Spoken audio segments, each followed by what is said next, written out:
سلامونه دوستانو، په دې لنډه ویډیو کې غواړم د لغاتونو په اسانه ډول د زده کولو یوه طریقه درته وښیم. د دې طریقې لپاره موږ او تاسې دغسې کارتون ته ضرورت لرو چې دې ته په الماني ژبه کې کارتای کارتن وایي. کارتای کارتن دا تاسې کولی شئ چې هم آنلاین په امازون کې درته راوغواړئ، ویشتل یې کوئ. د امازون لینک به زه لاندې د ویډیو په ډسکرپشن کې ورکړم. که چیرې غواړئ له امازون نه ځان ته راوغواړئ، د امازون اکاونټ لرئ نو کولی شئ آنلاین راوغواړئ، او که چیرې د امازون اکاونټ نه لرئ نو کولی شئ چې د ټیډي یا اکشن غوندې دوکانونو ته لاړ شئ او هلته یې واخلئ. ډېر ارزانه دي. په مثال دغه اوس ما په ټیډي کې اخیستي 100 دانې کارتونه دي، په 1 روپۍ مې اخیستي، 1 یورو د ټیډي نه. دلته یې ګورئ لیکلي دي که نه. نو دغسې کارتونه دي دا چې د دې په مرسته تاسې کولی شئ ډېر په اسانه شکل نوي لغاتونه زده کړئ. لکه فرض مثال ته یو څو مثالونه ما آماده کړي دي.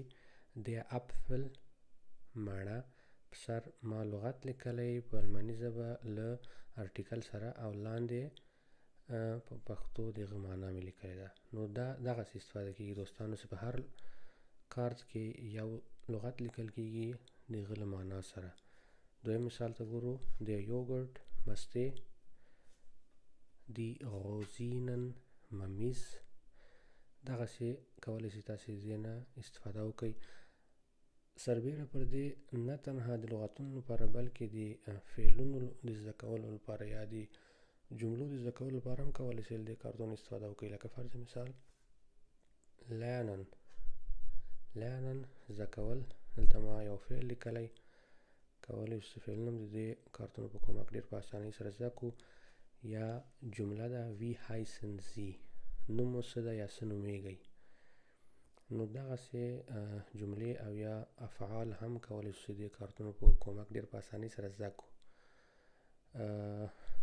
د دې کارتونو ګټه دا ده چې که چیرې موږ او تاسې لغاتونه په غټه کتابچه یا غټه ورق کې ولیکو نو د هغې په جب کې ځان سره ساتل ډېر مشکله کېږي. ځکه چیرې موږ د باندې ووځو او غواړو چې لغاتونه له ځان سره همداسې زده کړو نو د هغوی له ځان سره وړل ډېر مشکله کېږي. خو دا کارتونه ډېر واړه دي لکه څنګه چې وینئ، نو کولی شئ په اسانۍ سره په جب کې یې سره واچوئ، او د باندې که چیرې تاسې مکتب ته ځئ یا کار ته ځئ هم کولی شئ په بوس کې یا په ټرین کې دا کارتونه راوباسئ او هغه لغتونه چې پکې لیکلي دي هغه له ځانه سره ولولئ او زده یې کړئ.